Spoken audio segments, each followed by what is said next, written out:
Labas vakaras. Turiu didelę garbę ir džiaugsmą pakalbėti apie Salomėjos Jastrzębskytės darbus, jos tapybą ir kūrybą. Ir aišku, Lietuvoje kalbama apie tokius dalykus kaip meną. Aš apie meną nekalbėsiu, nes jinai netapo jokių dalykų meniškų, netapo gėlių, netapo žvaigždžių, netapo kaip tų žmonių įvaizdžių, jie išvis negalioja ir todėl jos tapyba neturi objekto. Ir tas yra puiku, nes mes per daug tapytojų turim, kurie tapo objektus, daiktus, atinai abstrakčius dalykus, kaip sakant, dabartiniai menininkai tapo abstrakčiai. Tvarkoj, bet Salomėja netapo abstrakčiai, nes abstraktumas reiškia, kad aš tapau ką nors nutolusi nuo ko nors. Ne?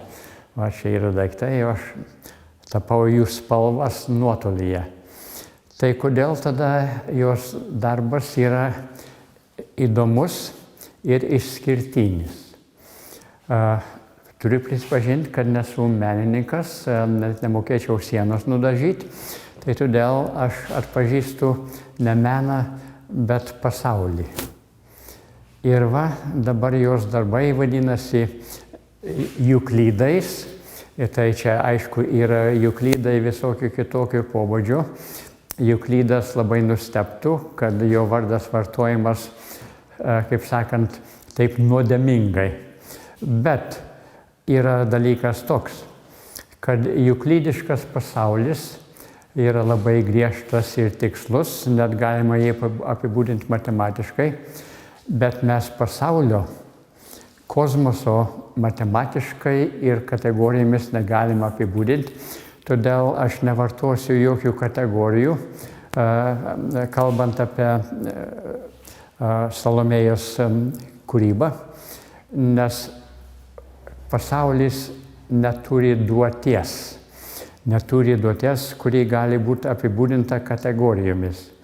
Ir kodėl aš kalbu apie pasaulį, nes matot, Salomėja tapo pasaulio kūrimą. Kodėl kalbu apie pasaulio kūrimą? Man tenka kalbėti su astronomais, kurie kalba apie Big Bang kaip po pradžią.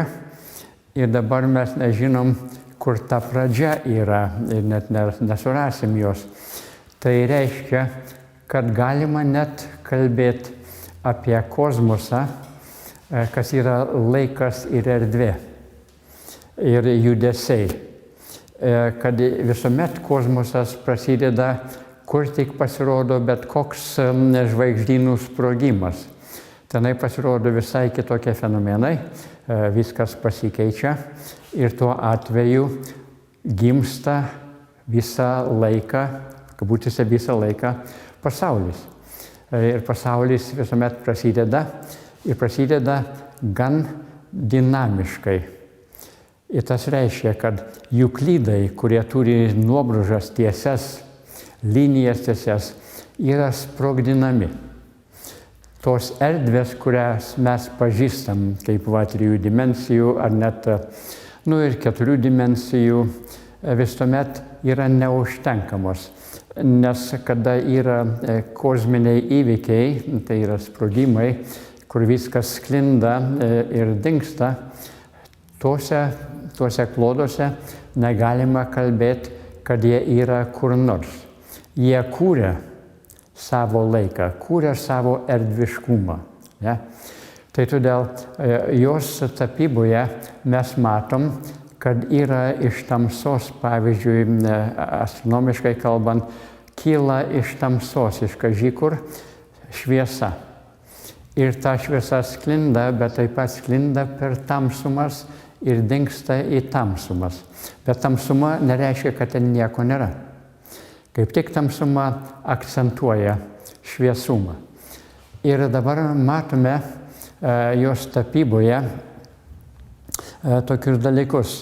Matome, kaip aš sakyčiau, Indiją, nes Indija neturi daiktų, nors yra daiktai, yra statulos, yra tapyba, yra Kama sutra ir visi įvairūs dalykai, bet visa tai yra tik tais momentalinis sambūris šakti energijų, kurios sprogsta toliau ir kūria pasaulį toliau, ir kūria įvairovę, ir todėl ta įvairovė negali būti sutraukiama į daiktus.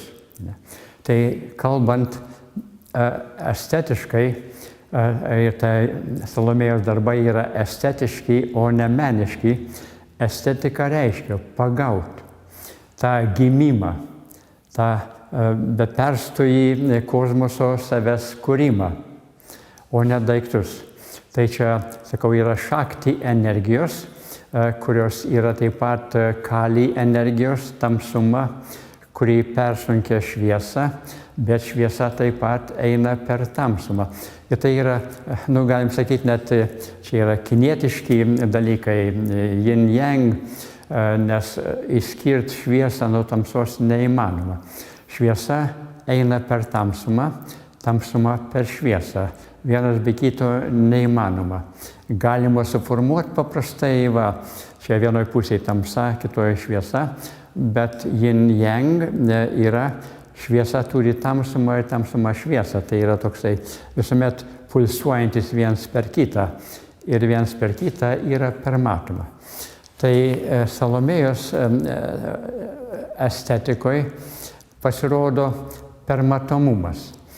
Kada yra euklidinis bruožas, jisai tada, pavyzdžiui, juodas, bet jisai sklinda.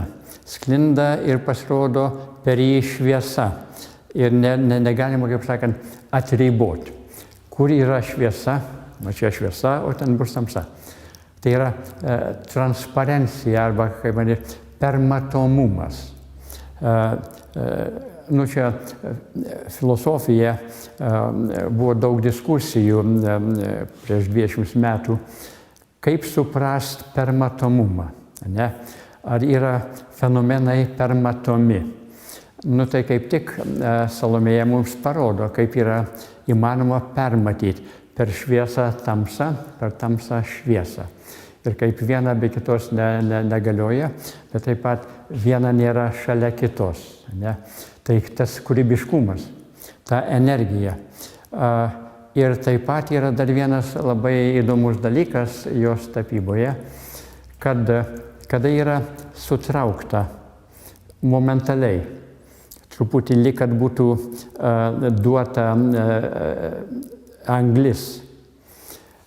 Tai ta anglis kaip tik sprogsta, parodydama mūsų pasaulio kūrimą. Pavyzdžiui, mes kalbant daiktiškai, pasaulyje komercija kalba daiktiškai, vienu žodžiu. Kas yra civilizacija, tai daiktų pasikeitimai. Bet ką mes pasikeičiam, atrodo, kaip jos yra anglies tapyba, mes pasikeičiam anglimi. Bet ta anglis yra tik momentų, galbūt milijonų metų, tai čia yra tik momentas, sukoncentruota saulės veržla. Ir ta anglis skleidžia savo energiją, kaip sakom, mes kūrensim anglimis ir mes turėsim energiją.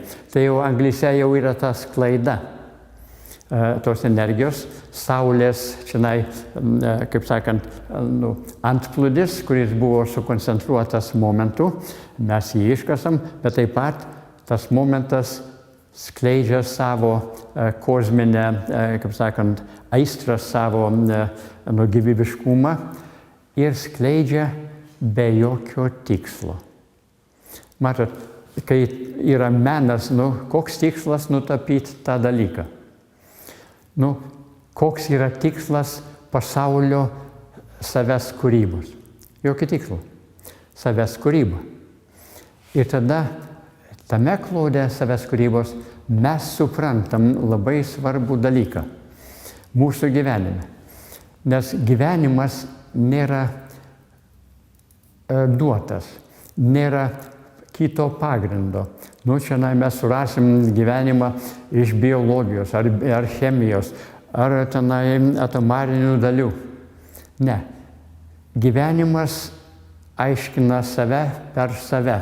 Gyvenimas kūrė save. Nėra duotas kaip stabilus dalykas ir mes esame visuomet savo kūryboje. Ir mes kūrėm per savo veiksmus ir mes tą kūrybą daugumoje neturi tikslo. Yra pasirodymas, kad yra kūryba. Niekas už tą negali užmokėti. Ne?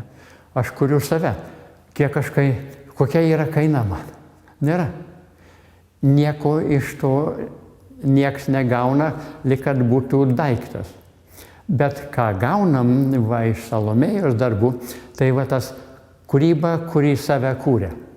Šviesa, kurie kūrė tamsą ir matosi per tamsą. Tamsa, ta tamsos energija, kuri sklinda kaip saulės energija. Tai yra kozminiai įvykiai, kuriuose mes gyvenam. Matot, kai esi menininkas, tapai dalykus. Čia stovi daiktas, aš matau daiktą. Čia yra spalva.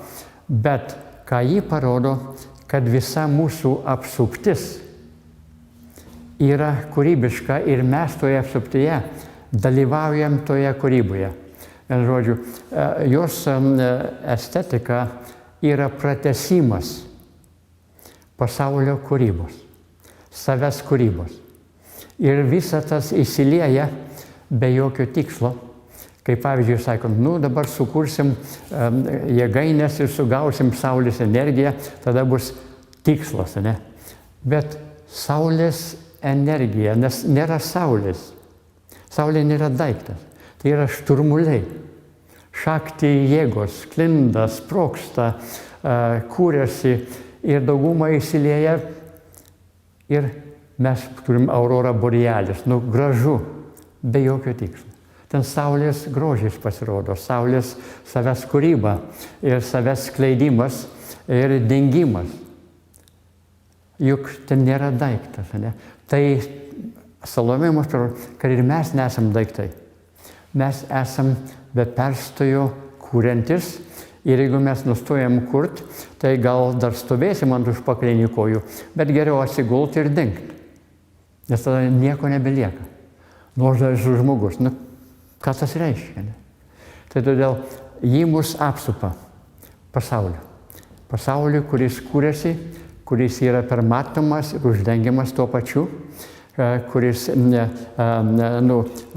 yra visų civilizacijų atvertis, atsakau, Šakti Indijoje, ar yra Kama Sutra, ar yra Yin Yang, ar yra mūsų anglis, kuris taip pat yra sprogimas ir kūrimas, ir mes užkuriam anglį, kad mums būtų šilta, ne?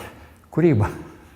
Tai sakau, per Salomėją mes matom mūsų kūrybiškumą, mūsų be perstojį kūrimą, ir todėl jos darbai yra judantis. Jie kviečia mus pasivaikščioti. Jie kviečia mus ne tik palies, bet matyti. Sakai, aš jau mačiau tos bruožus, bet eini toliau ir dar daugiau pasirodo. Po velnių aš jau galvoju, viską mačiau ir kviečia toliau. Ir tai yra toks judrumas. Ir judrumas, kuris visuomet negali būti nubrėžtas, nes nubrėžia kaip ta juklinė linija ir ta linija įsilies į juodą, baltą viens per kitą. Ne? Tai sakau, čia yra visuomet gimstantis pasaulis. Ir niekuomet nerasi tapatybės. Ne? Suieškok, kur čia man nubrėžti tame peizaže, tuose estetikos bruožuose tą liniją. Ir ta linija dings, ir ta linija skleisis. Ne? Ir aš mėginu ją sugauti ir jį sprogs toliau. Ne? Kaip mitologijose Indijos sako, derasi Višnu su Brahma, kas yra pasaulio kūrėjas. Ne? Jie tenai diskutuoja, staiga iš vandenyno kyla didžiulis falus ir jisai sprogsta šakti energijomis ir pasaulis kūrėsi, jis skleidžiasi ir nepaisant kokioj vietoje vėl sprogsta, jis skleidžiasi ir niekada nesakysi, kur yra pradžia. Visuomet prasideda, visuomet kūrėsi, visuomet kinta. Ne? Tai va, tai aš šitos dalykus matau ir girdžiu, kaip sakant, tos sprogimus. Ir galiu paliesti tą aistrą degančią iš tamsos į šviesą ir iš šviesos į tamsą. Ir tada aš galiu pasakyti, kad va,